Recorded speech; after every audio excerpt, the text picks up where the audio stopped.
Your Honor, my husband comes home drunk 4 nights a week. He passes out on the couch while our sons cry themselves to sleep. Katherine Sullivan's voice doesn't waver. She sits in the witness box, hands folded, wedding ring still on her finger. Her eyes are red. The tissue in her hand is crumpled, damp. She looks like every word costs her something. The courtroom is silent except for the scratch of the stenographer's keys. Mrs. Sullivan, her lawyer says, voice gentle, practiced, can you describe what it's been like, living with an alcoholic? Katherine takes a breath. Her shoulders rise, fall. Terrifying, she says. I never know which version of him is coming through that door. The sober one who remembers he has children, or the drunk one who... Her voice breaks. She presses the tissue to her eyes. The judge leans forward slightly. The jury, 7 women, 5 men, watches her face. Across the aisle, James Sullivan sits frozen. His hands are flat on the table, not clenched, not moving, just there. His lawyer, a woman named Sarah Chen, has her pen poised over her legal pad, but she's not writing. She's watching Katherine too. James looks at his ex-wife and sees a stranger. Take your time, Katherine's lawyer says. She nods, wipes her eyes. Our sons are 8 and 5, Tyler and Connor. They've seen their father stumble in at midnight, reeking of alcohol. They've heard him slur his words. They've watched me put him to bed because he couldn't walk straight. She looks directly at the jury now. I tried to protect them. I tried to keep them away from him on the bad nights. But how do you protect children from their own father? A woman in the second row of the jury box blinks hard. She has children. You can see it in the way her mouth tightens. James's hand moves to his pocket. His fingers find something small, metal, cool. He doesn't take it out. He just holds it there, hidden. Mrs. Sullivan, the lawyer continues, did you ever try to get him help? 100 times, Katherine says. I begged him to go to rehab, to see a counselor, to just stop. But alcoholics don't stop because you ask them to. They stop when they hit rock bottom. And James, she shakes her head. He never thought he had a problem. James's jaw tightens. Sarah leans over, whispers something. He nods once, doesn't speak. And the children? The lawyer asks. How has this affected Tyler and Connor? Katherine's face crumples, real tears now, or close enough. They're scared of him. Connor won't even look at him anymore. Tyler tries to be brave, tries to take care of his little brother, but he's 8 years old. He shouldn't have to... She stops, covers her mouth. I filed for divorce to protect them, to give them a stable home, a sober home. The lawyer nods, lets the words settle. Thank you, Mrs. Sullivan. I know this is difficult. He turns to the judge. Your Honor, we have additional witnesses who can corroborate Mrs. Sullivan's testimony. James doesn't move, doesn't react. In his pocket, his thumb traces the edge of the chip. A circle, smooth, stamped metal. The judge looks at him for the first time. Mr. Sullivan, you'll have your chance to respond. James meets his eyes. Yes, Your Honor? His voice is steady, quiet, sober.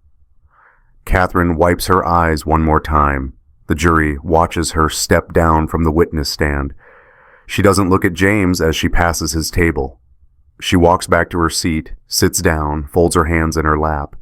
She looks like a woman who's just done the hardest thing she's ever had to do. James looks like a man who's just watched his life get dismantled, piece by piece, with lies. The question hangs in the air, unspoken but present. Can a woman destroy a man's 5 years of sobriety with a lie and get away with it? 3 days earlier.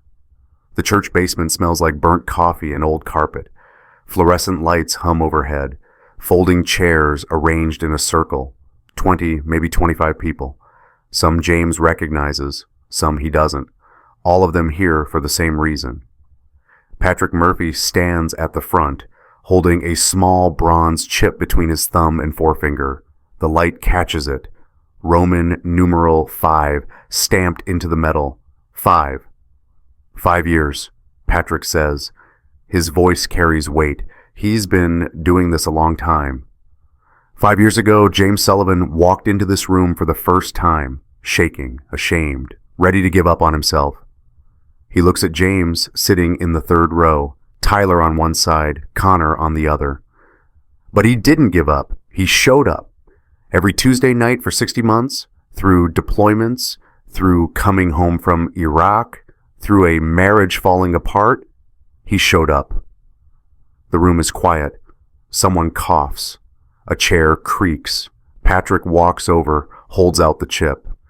James, come get your coin, brother. James stands. Tyler looks up at him, pride written all over his 8-year-old face. Connor grins, missing 2 front teeth. James walks to the front. His boots are quiet on the linoleum. Patrick places the chip in James's palm, metal on skin. Cool, solid, real. 5 years, Patrick says again, hand on James's shoulder. You earned this. James looks down at the chip. His throat tightens. I did it for them, he says, voice rough. He looks back at his sons. Everything. For Tyler and Connor. Tyler's eyes are wet. He's trying not to cry, trying to be strong like his dad. One day at a time, Patrick says softly. One day at a time, James repeats. It's not just a phrase, it's a promise, a prayer, a lifeline. The room erupts in applause. Not loud, not showy, just steady, genuine support. These people know what 5 years means. They know what it costs. James sits back down. Tyler leans against him. Connor climbs into his lap, even though he's getting too big for it. James wraps his arms around both of them, the chip pressed between his palm and Connor's small back. He holds them like he'll never let go. Outside in the parking lot, Katherine Sullivan sits in her car. Engine off, lights off. She's been there for 30 minutes watching the basement windows.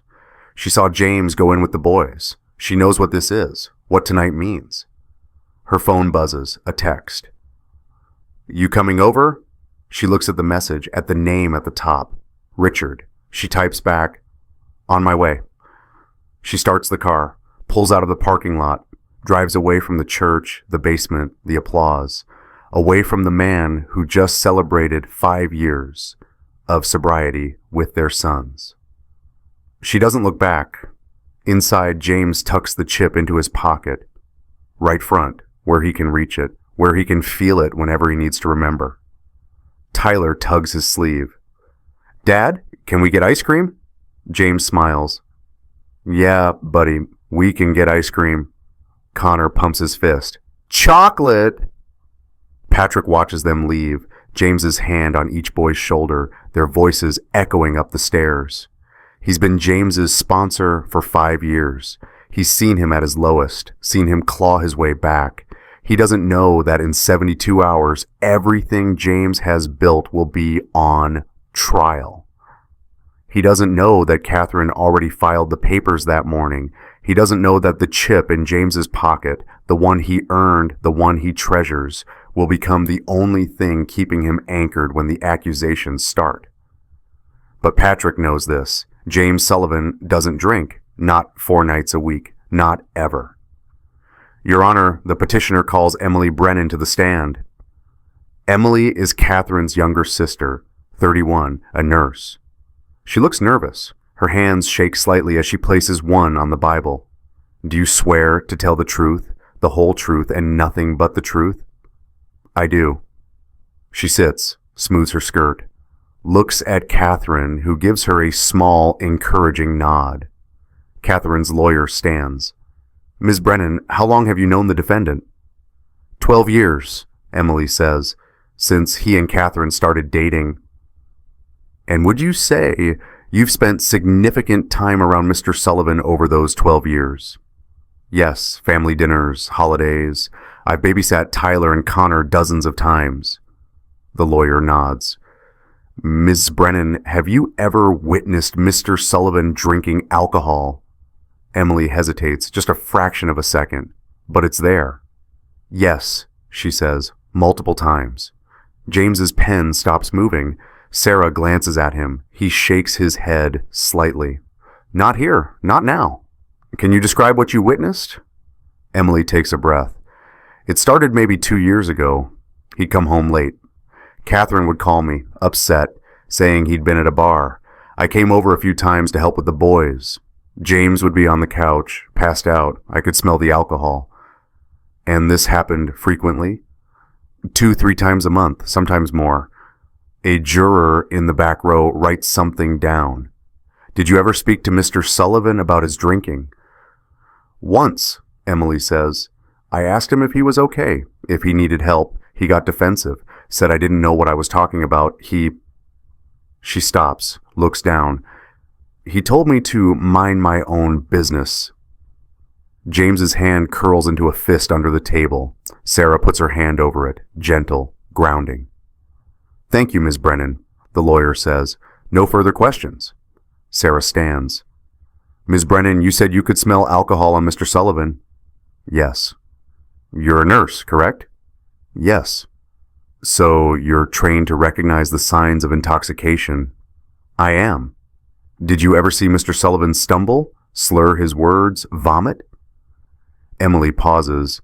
He was asleep when I saw him. So you never actually witnessed him drinking? Never saw a bottle, a glass? You just smelled something you assumed was alcohol? I know what alcohol smells like. I'm sure you do, Sarah says, but you never saw him drink, did you? Emily's jaw tightens. No, but Katherine told me. We're not asking what your sister told you, Sarah says, calm but firm. We're asking what you saw, what you witnessed personally. Emily looks at Katherine, then back at Sarah. I saw him passed out. I smelled alcohol. That's what I witnessed. Sarah nods, sits down. No further questions. Emily steps down. Her hands are still shaking. Katherine's lawyer calls the next witness. Rachel Montgomery. Rachel is Katherine's best friend since college. 34, a marketing consultant, confident, polished. She walks to the stand like she's done this before. She hasn't. Ms. Montgomery, how long have you known the Sullivans? 10 years. Katherine and I went to Michigan State together. I introduced her to James, actually. A small, sad smile. I wish I hadn't. Why is that? Because I've watched him destroy her, slowly, for years. James doesn't react, but his hand goes back to his pocket. The chip is there, waiting. Can you elaborate? James drinks, Rachel says simply. Has for years. Katherine tried to hide it, tried to protect him, but I saw through it. I saw the excuses, the late nights, the way she'd cancel plans because he was sick. She makes air quotes. He wasn't sick, he was drunk. Did you ever confront Mr. Sullivan about this? Once, about a year ago. I told him he was lucky to have Katherine, that he needed to get his act together before he lost his family. She looks at James. He told me to stay out of it, said I didn't understand. And what did you think about that? I thought he was in denial, like every addict I've ever known. Sarah doesn't object. She's writing, taking notes, waiting. Thank you, Ms. Montgomery. Rachel steps down, walks past James's table, doesn't look at him. Katherine watches her friend sit down. Rachel reaches over, squeezes her hand. The jury sees it. 2 women supporting each other, one trying to escape an alcoholic husband, one trying to help her. It's a good story. It's also a lie. But the jury doesn't know that yet. Katherine's lawyer stands.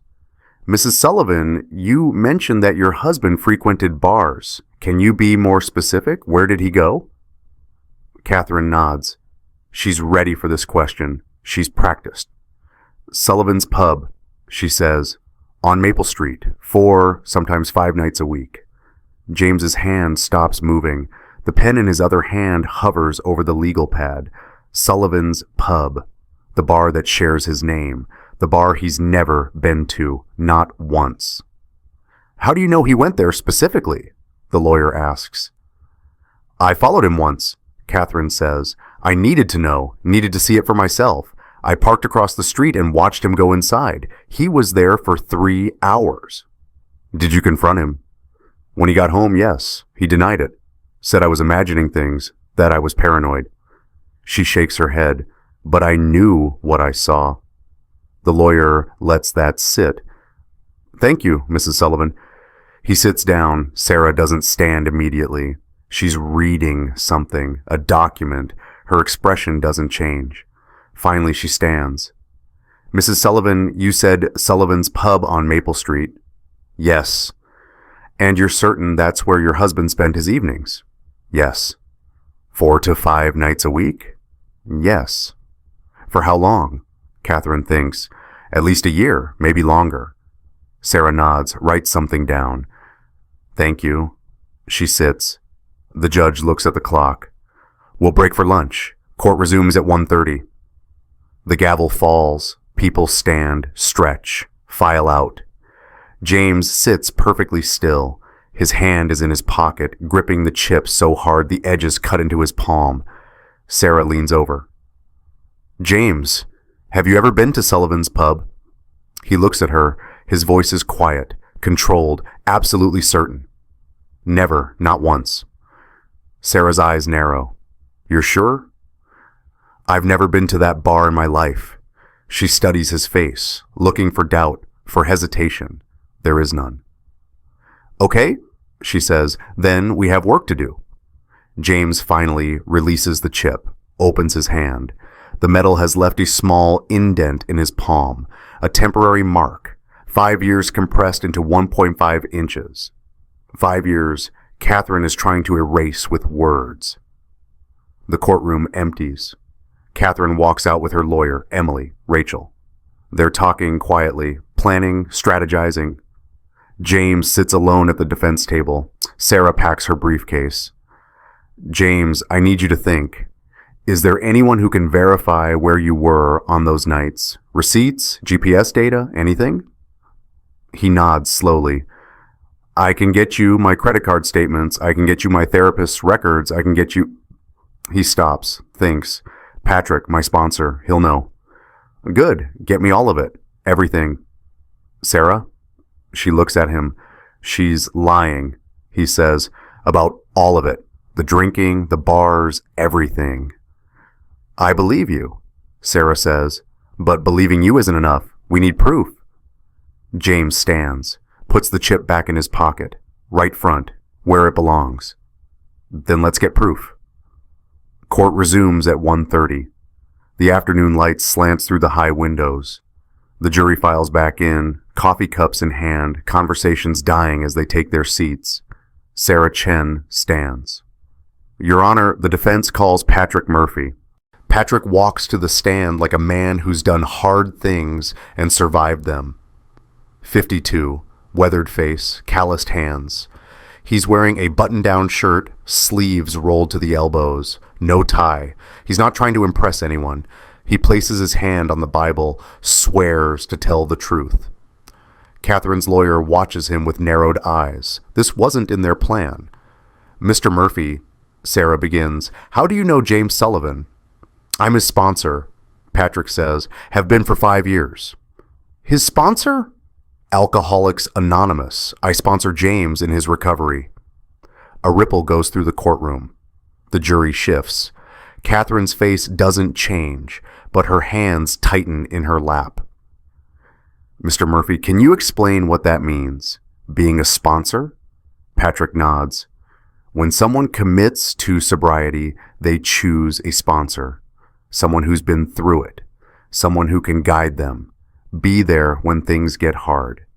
James called me every single day for 5 years. Every single day. Every day? Every day. Sometimes twice. Sometimes at 2 a.m. when he was deployed in Iraq. Sometimes at 6 a.m. before he went to work. Sometimes at midnight when he couldn't sleep.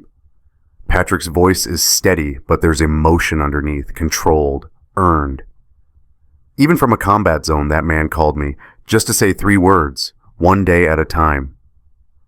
Sarah lets that breathe. The courtroom is silent. Mr. Murphy, in your professional opinion, because you've been doing this for how long? 17 years, sober for 17 years, sponsoring for 12. In your professional opinion, is James Sullivan an alcoholic? Patrick doesn't hesitate. James is a recovering alcoholic. He hasn't had a drink in 5 years. Not one. I'd stake my life on it. How can you be so certain? Because I know what relapse looks like. I've seen it 100 times. The excuses, the disappearing acts, the shame.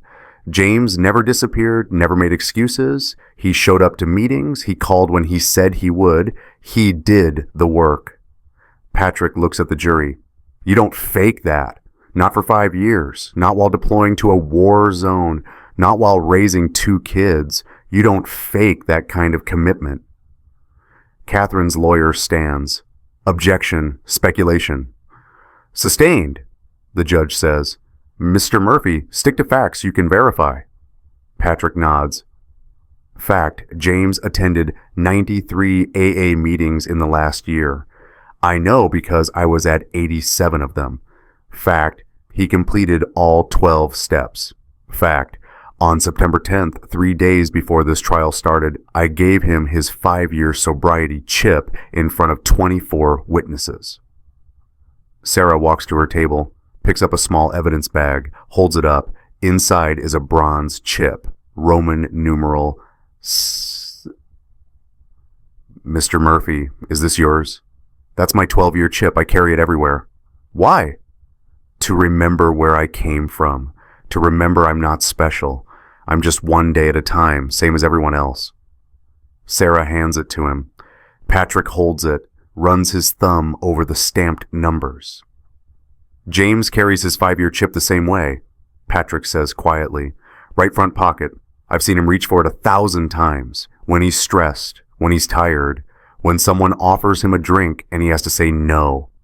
His voice breaks just slightly. That chip isn't just a token, it's a promise. To himself, to his kids, to everyone who believed in him when he couldn't believe in himself. A woman in the jury box wipes her eyes. If you've ever sponsored someone, you know what that bond means. Sarah takes the chip back. Mr. Murphy, did James ever mention going to bars? Never, not once in 5 years. Did he ever mention drinking? Only to talk about not drinking, about triggers, about how to avoid them. Did he ever miss a check-in call? Patrick thinks. Once. His phone died during a sandstorm in Fallujah. He borrowed a satellite phone from his unit and called me 6 hours late, apologized for 20 minutes. Someone in the gallery laughs softly. Even the judge almost smiles. Thank you, Mr. Murphy. Katherine's lawyer stands. He's frustrated. This wasn't supposed to happen. Mr. Murphy, you said James called you every day, but you don't actually know where he was during those calls, do you? I know where he said he was, but you don't have proof. I have his word. The word of an alcoholic. Patrick's jaw tightens. The word of a man in recovery. There's a difference. Is there? Can you say with absolute certainty that James Sullivan never took a drink in the last 5 years? Patrick meets his eyes. Yes, I can. Based on what? Phone calls? Based on 17 years of knowing the difference between a man who's sober and a man who's lying. Based on watching James choose his kids over everything else. Based on... He stops, steadies himself. I've buried 6 men I sponsored. Good men. Men who relapsed. Men who couldn't make it. James isn't one of them. He made it. And I'll be damned if you're going to take that away from him with lies.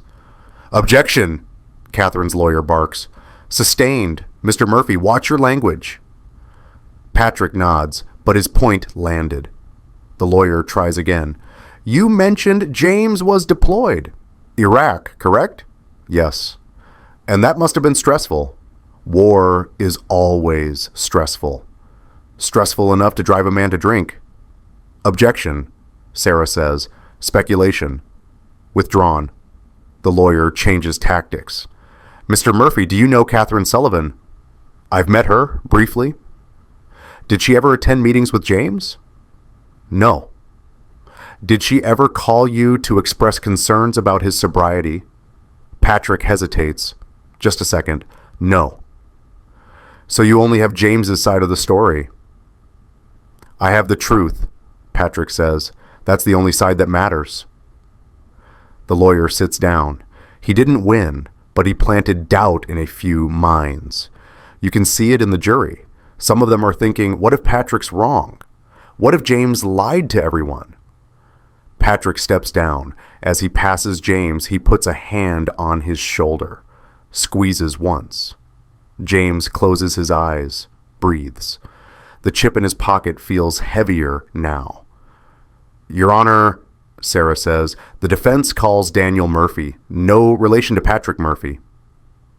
A man in his 60s walks to the stand, flannel shirt, jeans, work boots, thick gray mustache. He looks like someone who's owned a bar for 30 years. Because he has. He swears in, sits down, looks comfortable in front of a crowd. Mr. Murphy, Daniel, you own Sullivan's Pub, correct? That's right. Bought it in 1998. Best decision I ever made. And you're familiar with James Sullivan? Sure am. Good man. Katherine shifts in her seat. How do you know James? Daniel smiles.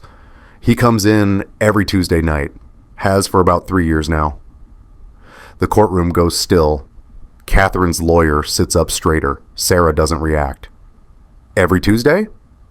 Like clockwork, 7 p.m. Stays about 90 minutes. And what does he do during those 90 minutes?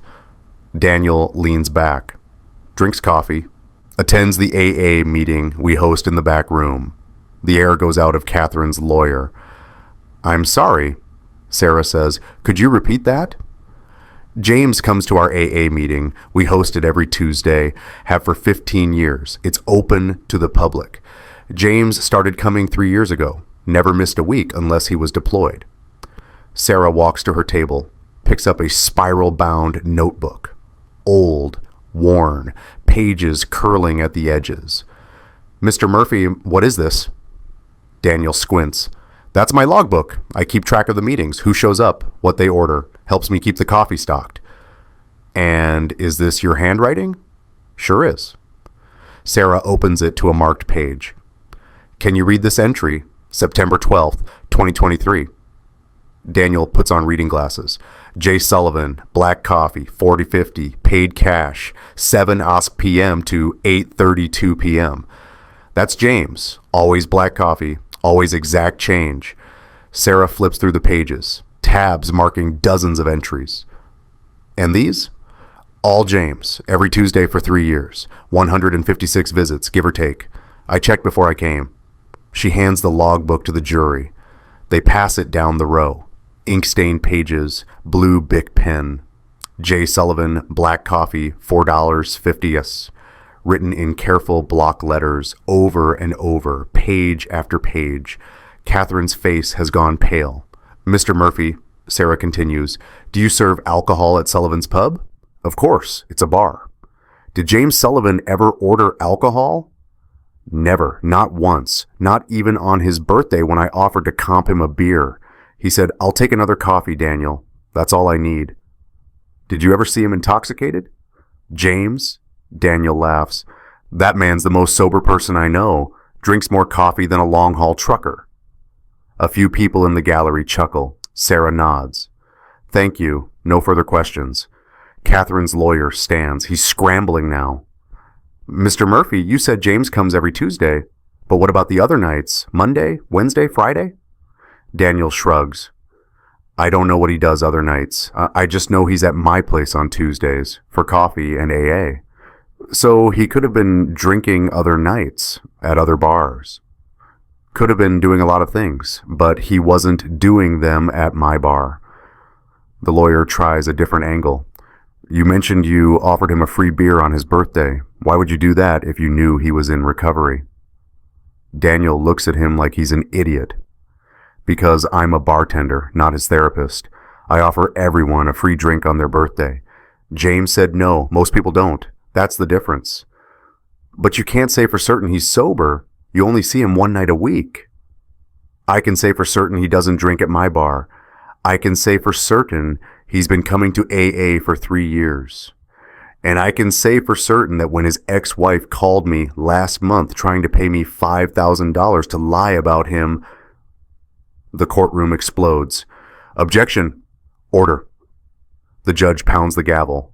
Mr. Murphy, you will not make unsubstantiated claims in my courtroom. Daniel doesn't flinch. It's not unsubstantiated, Your Honor. I recorded the call. Silence. Complete, total silence. Katherine's lawyer looks like he's been punched. Sarah stands slowly. Your Honor, the defense would like to submit evidence, a phone recording between Daniel Murphy and Katherine Sullivan dated March 15th of this year. The judge looks at Katherine, then at her lawyer. Approach. Both lawyers walk to the bench. There's furious whispering. The judge listens, looks at paperwork, looks at Daniel. Finally, I'll allow it. Sarah walks back to her table, picks up her phone, connects it to the courtroom's speaker system. This is a recording of a phone call made to Daniel Murphy's cell phone on March 15th at 11:32 a.m. The call lasted 4 minutes and 18 seconds. It was authenticated by a forensic audio analyst. Mr. Murphy, is this your voice on this recording? Yes, ma'am. Sarah presses play. The courtroom holds its breath, ringing. Click. Daniel's voice. Sullivan's Pub. Katherine's voice. Hi, is this Daniel Murphy, the owner? Daniel. That's me. What can I do for you? Katherine. My name is Katherine Sullivan. I'm James Sullivan's wife. Daniel. Oh, sure, James. Good guy. How's he doing? Katherine. Actually, that's why I'm calling. I need to ask you something. It's, sensitive. Daniel. Okay. Katherine. You know James comes to your bar, right? For the AA meetings? Daniel. Yeah, every Tuesday. Katherine. Right. Well, I'm in a difficult situation. James and I are divorcing, and I need people to understand what I've been dealing with, what the kids have been dealing with. Daniel. I'm not following. Katherine's voice drops, becomes softer, more urgent. Daniel, I know this is a lot to ask, but I need you to testify that James comes to your bar to drink, not for AA, to drink. I need you to say he's a regular, that you've served him alcohol multiple times. Silence. 5 seconds. Daniel. You want me to lie? Katherine. I want you to tell the truth about what kind of man he really is. Daniel. Lady, the truth is your husband drinks coffee and goes to AA meetings. That's what I'd testify to. Katherine. What if I made it worth your while? Daniel. Excuse me? Katherine. $5,000. Cash. I'll bring it to you personally. You just need to say he was drinking, that's all. Just say you saw him drunk a few times. No one will question it. Long pause. 7 seconds. Daniel. You're asking me to commit perjury. Katherine. I'm asking you to help a mother protect her children. Daniel. By lying in court. Katherine, sharper now. By telling a story that makes sense. James is an alcoholic. Everyone knows it. You'd just be confirming what everyone already knows. Daniel. I'm not everyone, and I'm not a liar. Katherine. 10,000. That's my final offer. Daniel. Ma'am, I'm going to hang up now, and I'm going to pretend this conversation never happened. But if anyone asks me under oath about James Sullivan, I'm going to tell the truth. He drinks coffee. He goes to AA. And he's been sober for as long as I've known him. Katherine's voice, ice cold. You're making a mistake. Daniel. No, ma'am, you are. Click. Dial tone. The recording ends. The courtroom is frozen. Katherine's face is white. Her hands are shaking. Her lawyer has his head in his hands. Sarah lets the silence stretch. 5 seconds. 10. Finally. Mr. Murphy, why did you record this call? Daniel shrugs. I get scam calls all the time. Someone trying to bribe me? I figured I should have proof, just in case. And did you accept the money? Hell no, I'm not for sale. Did you tell James about this call? Not until yesterday. Didn't want to upset him. But when I heard she was dragging him through court, saying he's a drunk. Daniel looks at Katherine. I figured the truth needed to come out. Sarah nods. Thank you, Mr. Murphy. No further questions. Katherine's lawyer doesn't even try to cross-examine. There's nothing to say. Daniel steps down. As he passes Katherine, he doesn't look at her. He walks to the back of the courtroom and sits next to Patrick. Two men who've never met before today, both here to tell the truth about James Sullivan. Katherine stares straight ahead. Her lawyer is whispering urgently to her. She's not listening. She's watching everything she built, every lie, every carefully constructed story collapse in real time. The jury is staring at her, not with sympathy, with disgust. Your Honor, Sarah says, the defense submits the following evidence: security footage from Sullivan's pub covering the period from January 2023 to present day. A screen lowers from the ceiling. A projector clicks on. This footage was subpoenaed from Sullivan's pub. It shows the interior of the bar, specifically the main seating area and the bar itself. Timestamps are visible in the bottom right corner. Der True. The first clip plays, black and white, grainy but clear enough. The timestamp reads January 17th, 2023, 9:47 p.m. Two people sit at the bar, a woman and a man. The woman has long dark hair pulled into a ponytail. The man is wearing a suit jacket. They're laughing.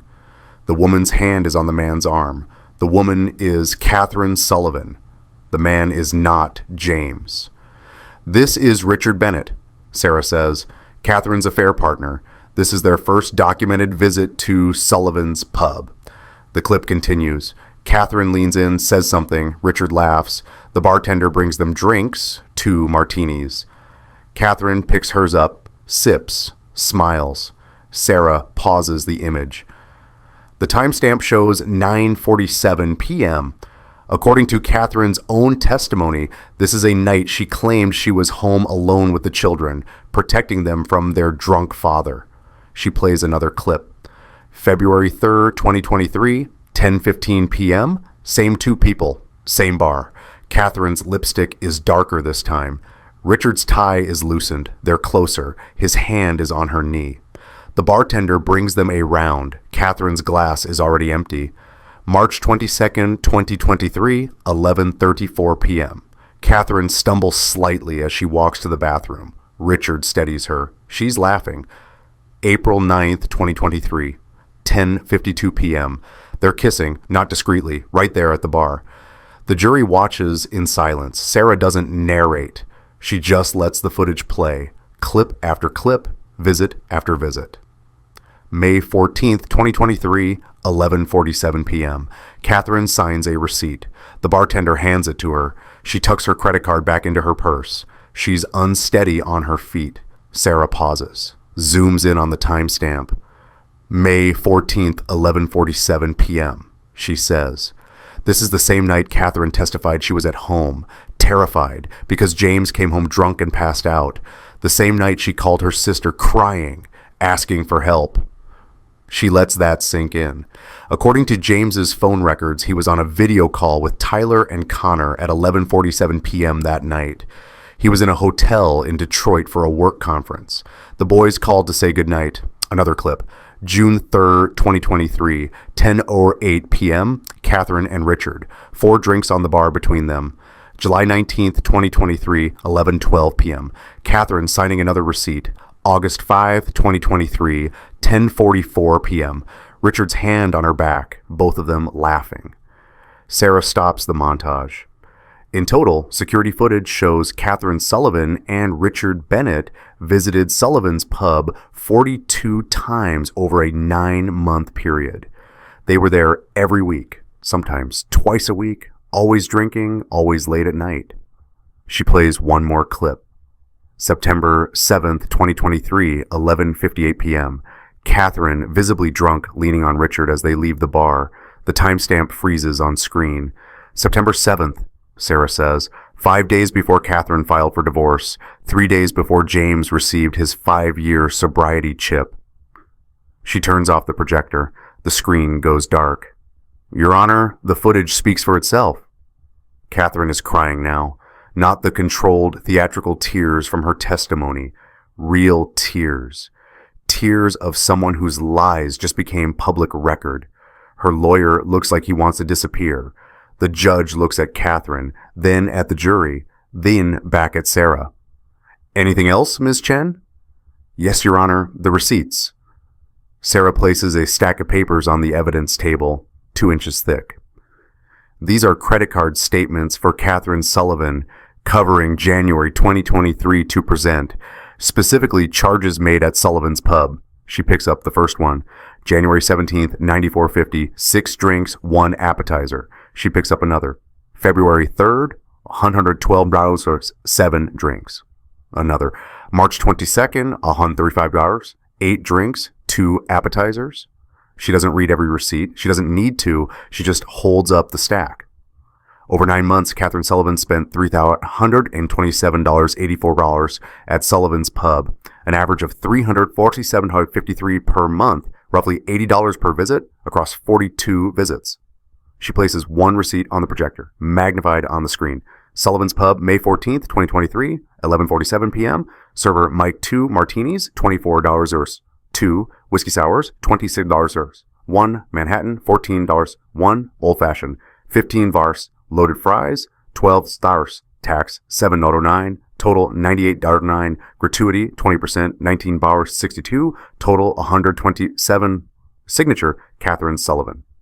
The signature is looping, careless. The KI is exaggerated. 6 drinks, Sarah says, in one night for 2 people, Katherine and Richard. She places another receipt on the projector. August 5th, 2023, 156 hours, 9 drinks, another.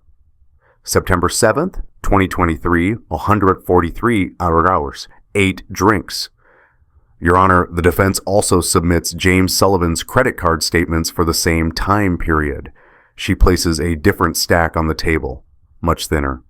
James's statements show 0 charges at any bar or restaurant serving alcohol in the past 3 years. 0. His charges include grocery stores, gas stations, the school cafeteria, his therapist's office, and she holds up 1 receipt. Coffee, $4.50, Sullivan's Pub, every Tuesday for 3 years. She hands the receipts to the jury. They pass them along, looking at Katherine's spending, looking at James's coffee receipts. The contrast is devastating. A woman in the front row of the jury shakes her head. Katherine's lawyer finally stands. Your Honor, these receipts don't prove what? Sarah interrupts. That Katherine Sullivan lied under oath? That she accused her husband of alcoholism while drinking herself? That she spent over $3,000 on alcohol while claiming to be a terrified mother protecting her children? Objection. Sustained. Ms. Chen, tone. Sarah nods. Apologies, Your Honor. She looks at the jury. The receipts speak for themselves. She sits down. Katherine won't look up. Her hands are folded in her lap, white-knuckled, shaking. Richard Bennett isn't in the courtroom. He was subpoenaed. He didn't show. Smart man. The judge looks at the clock. We'll adjourn for the day. Court resumes tomorrow at 9 a.m. The gavel falls. People stand, file out, whisper. James sits at the defense table, staring at the receipts projected on the screen. 127th hours. The same night he tucked Tyler and Connor into bed over FaceTime from a hotel in Detroit. The same night, Katherine told her sister he was passed out drunk.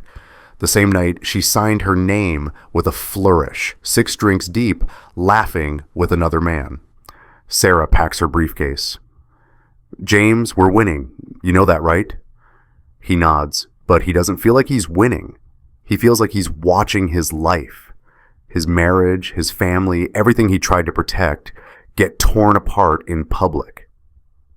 Patrick walks over, doesn't say anything, just puts a hand on James's shoulder. Daniel Murphy tips his head in a nod as he leaves. James reaches into his pocket. The chip is still there. 5 years, 1 day at a time. He earned it. And no one, not Katherine, not her lawyer, not her lies, can take that away from him. If you've ever been falsely accused, you know this moment. The moment the truth finally breaks through. The moment people start to see. It doesn't feel like victory. It feels like survival. Day 3 of the trial. The courtroom is packed. Words spread overnight, bar footage, bribery recording, receipts. People want to see how this ends. Katherine sits at her table, smaller somehow. Her lawyer keeps glancing at the door like he's considering leaving. Sarah stands. Your Honor, the defense calls Tyler Sullivan. A murmur ripples through the gallery. The judge frowns. Ms. Chen, the child is 8 years old. I'm aware, Your Honor, but Tyler has requested to speak. He has information relevant to this case. The judge looks at James, then at Katherine, then at the small boy standing at the back of the courtroom, holding his grandmother's hand, James's mother, not Katherine's. Approach, the judge says. Both lawyers walk to the bench. There's a quiet conversation. The judge looks at Tyler again. The boy stands straight, doesn't fidget, meets the judge's eyes. Finally, I'll allow it, but keep it brief. Tyler walks down the aisle. He's wearing a button-down shirt, khakis, shoes that are slightly too big. His hair is combed. He looks so much like his father. He doesn't look at his mother as he passes her table. The bailiff brings over a booster seat. Tyler climbs up, places his hand on the Bible. Do you promise to tell the truth? Tyler nods. Yes, sir. His voice is small but steady. Sarah approaches slowly, gently. Tyler, do you know why you're here? Yes, because Mom said Dad drinks and he doesn't. Katherine closes her eyes. Tyler, how do you know your dad doesn't drink? Because I've never seen him drink, not once, not even soda. He says soda has too much sugar. A few people smile. He drinks coffee and water, that's it. What about the nights your mom said he came home drunk? Tyler shakes his head. Dad was never drunk. He was home every night. He made us dinner. He helped with homework. He read us stories before bed. Every night? Every night he wasn't working. And when he was working, he called us on FaceTime, Connor and me. We talked to him every single day. Sarah nods. Tyler, did your dad ever scare you? No, never. Did he ever pass out on the couch? Sometimes he fell asleep watching TV after we went to bed, but he wasn't drunk. He was just tired. He works really hard. Sarah's voice is soft. Tyler, your mom said you were afraid of your dad. Is that true? Tyler looks at his mother for the first time. His eyes are wet. I'm not afraid of Dad. He says, I miss him. Katherine's face crumples. She covers her mouth with her hand. Sarah hands Tyler a piece of paper. Do you recognize this? That's my school schedule. Parent-teacher conferences, soccer games, school plays. Can you tell the jury who attended these events? Tyler runs his finger down the list. Dad was at all of them, every single one. Mom came to two. My spring concert and the Halloween party. Out of how many events? 23. Sarah takes the paper back. Tyler, where was your mom on the nights she said she was home protecting you from your dad? I don't know. She went out a lot. She said she was working, or with Aunt Emily, or with Rachel. And who took care of you on those nights? Dad, or Grandma Sullivan. He points to James's mother in the gallery. Never Mom. Thank you, Tyler. Katherine's lawyer doesn't stand, doesn't cross-examine. You don't attack an 8-year-old on the stand. Not when he's telling the truth. Tyler climbs down, starts to walk back to his grandmother. He stops at James's table. Dad. James looks at him. His eyes are red. Can I come home now? James's voice breaks. Soon, buddy, soon. Tyler nods, walks to his grandmother. She wraps her arms around him. Half the jury is crying. Katherine is staring at the table. Her lawyer has his head in his hands. The judge clears his throat. Ms. Chen? One more witness, Your Honor. The defense calls Richard Bennett. Silence, then movement at the back of the courtroom. Richard Bennett walks in. Tall, late 40s, expensive suit. He looks like someone who's never been held accountable for anything in his life. He doesn't look at Katherine. He swears in, sits down, adjusts his cufflinks. Sarah doesn't waste time. Mr. Bennett, how do you know Katherine Sullivan? She's a client. I'm a real estate developer. She handles marketing for some of my properties. Is that all she is? A client? Richard's jaw tightens. We're also acquainted. Acquainted, is that what you call it? Objection. Argumentative. Sustained. Sarah nods. Mr. Bennett, have you ever been to Sullivan's pub? I don't recall. She picks up a tablet, pulls up the security footage, freezes on a frame. Richard and Katherine kissing at the bar. Does this refresh your memory? Richard doesn't look at the screen. I may have been there once or twice. 42 times according to the footage. 42 visits over 9 months, all with Katherine Sullivan, all while she was still married. If you say so. I do say so. Mr. Bennett, are you in a relationship with Katherine Sullivan? No. You're not? No. Whatever we had is over. Katherine's head snaps up. She's staring at him. When did it end? Yesterday, when I saw the footage. Sarah tilts her head. So you're fine with adultery, but not with getting caught? Objection! Withdrawn. Sarah changes tactics. Mr. Bennett, where do you live? I have a residence downtown. Specifically? 142 Maple Street. Sarah pulls up a map on the screen. 142 Maple Street, which is 0.3 miles from Sullivan's pub, walking distance. Richard doesn't respond. Convenient, I suppose. Mr. Bennett, did Katherine ever discuss her husband with you? Occasionally. Did she tell you he was an alcoholic? Richard pauses. She mentioned he had issues. Issues? Did she ask you to corroborate those issues? To testify on her behalf? No. Are you sure? Because we have phone records showing 15 calls between you and Katherine in the week before this trial started. Richard shifts. We discussed the case. She was upset. About what? About the divorce, about custody, about... He stops. About getting caught? Objection. Sustained. Ms. Chen, last warning. Sarah nods. Mr. Bennett, why are you here today? I was subpoenaed. Yes, but you could have invoked your Fifth Amendment rights. You could have refused to testify. Why did you show up? Richard finally looks at Katherine. His face is cold. Because I'm not going down for this. Whatever she did, whatever she lied about, I had no part in it. I'm here to make that clear. Katherine's face goes white. Sarah smiles thinly. No further questions. The judge looks at Katherine's lawyer. Cross? He shakes his head. There's nothing to ask. Richard just threw Katherine under the bus and drove away. Richard stands, straightens his jacket. As he walks past Katherine's table, he doesn't even glance at her. He's halfway down the aisle when a woman stands up in the gallery, tall, blonde, wearing a wedding ring. Richard. He stops. The woman walks toward him. I've been here the whole time, watching, listening. Richard's face drains of color. That's my wife, he says quietly. The courtroom is frozen. Mrs. Bennett looks at Katherine, then at Richard. My attorney will be in touch with both of you. She walks out. Richard follows, head down.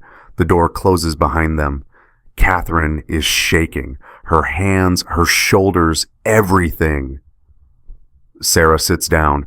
Your Honor, the defense rests. The judge takes a recess, 30 minutes.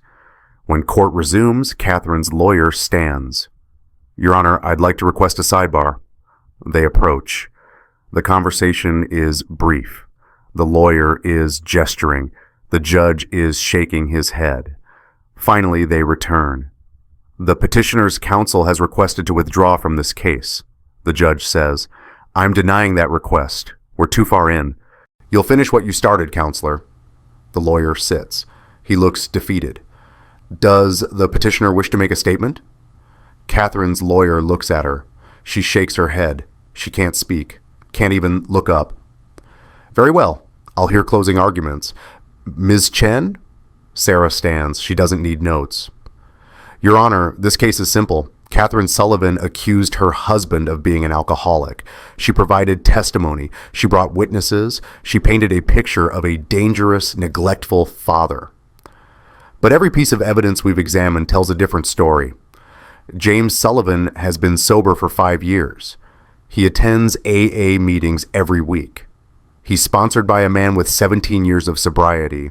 He's never been charged at a bar, never ordered alcohol, never showed signs of relapse. Katherine Sullivan, on the other hand, visited a bar 42 times in 9 months, spent over $3,000 on alcohol, lied under oath about where she was and what she was doing, and when the bar owner refused to lie for her, she tried to bribe him. We have that on tape. This isn't a custody dispute. This is a character assassination that backfired. The defense requests full custody be granted to James Sullivan, supervised visitation only for Katherine, and Sarah pauses. We request that this matter be referred to the district attorney's office for investigation of perjury. She sits. The judge looks at Katherine's lawyer. Closing? He stands, clears his throat. Your Honor, my client made mistakes. She was emotional, going through a difficult divorce. She may have misremembered certain events. Even he doesn't believe it. However, her concern for her children is genuine. She loves Tyler and Connor. She wants what's best for them. We ask the court to consider joint custody with counseling for the family. He sits. The judge is silent for a long moment. Then, I've presided over family court for 19 years. I've seen parents lie. I've seen parents manipulate. I've seen parents weaponize their children to hurt each other. What I've seen in this case is worse. Mrs. Sullivan, you didn't just lie. You constructed an elaborate false narrative designed to destroy your husband's reputation, his relationship with his children, and his 5 years of hard-earned sobriety. You brought false witnesses. You submitted false testimony. And when someone refused to participate in your lies, you attempted to bribe them. That's not a mistake. That's not being emotional. That's calculated. That's malicious. That's criminal. Katherine is crying openly now, silent, shaking tears. I'm granting full physical and legal custody to James Sullivan, effective immediately. Katherine Sullivan will have supervised visitation only, 2 hours per week, until she completes a court-ordered psychological evaluation and parenting classes. Furthermore, the judge's voice hardens. I am referring this case to the district attorney's office for criminal prosecution. Mrs. Sullivan, you committed perjury in my courtroom. You attempted to bribe a witness. You made false allegations involving child welfare. Those are serious crimes. You will remain free on your own recognizance, but I strongly suggest you retain a criminal defense attorney. The gavel falls. It sounds like thunder. Outside the courtroom, reporters swarm. James shields Tyler and Connor, his mother helping him navigate to the parking lot. Sarah runs interference. Katherine exits through a side door, alone. Her lawyer is already gone. Her phone rings. She answers without looking. Katherine Sullivan? Yes? This is Martin Hayes from Meridian Pharmaceuticals. We've been made aware of the court proceedings. Due to the ethics clause in your contract, we're terminating your employment, effective immediately. The line goes dead. She stands there, phone in her hand, watching James load his sons into his truck. Tyler waves at her through the window. She doesn't wave back. She can't. Her phone buzzes, a text from her mother. I don't recognize you anymore. Don't call me. Another text. Her sister, Emily. How could you? Katherine gets in her car, sits in silence. She calls Richard. The number you have dialed is no longer in service. He blocked her. She tries Rachel. Voicemail. She sits there for 20 minutes, then she drives home to an empty house. No husband, no children, no job, no friends, just receipts, credit card bills, and the weight of every lie she told. In the rearview mirror, she watches James's truck pull away. Tyler and Connor are laughing. She can see their faces through the back window. They don't look back. 6 months later, the church basement looks the same. Same burnt coffee smell, same fluorescent lights, same folding chairs in a circle. Different people, though. Some new faces, some familiar. James sits in the third row, Tyler on one side, Connor on the other. Patrick is at the front, like always. "We have someone new tonight," Patrick says. "His name is Marcus. He's 7 days sober. Let's give him a round of support." Applause, genuine, warm. Marcus is young, 24 maybe. His hands are shaking. He looks terrified. After the meeting, people linger. Coffee, conversation, connection. Marcus stands alone by the door, looking lost. James walks over. "Marcus?" The young man turns. "Yeah?" "I'm James. Patrick's my sponsor. Well, was. Now I sponsor other people." Marcus nods, doesn't know what to say. James reaches into his pocket, pulls out something small. Bronze, worn from 5.5 years of being carried everywhere. His 5-year chip. He holds it out. "This got me through a lot.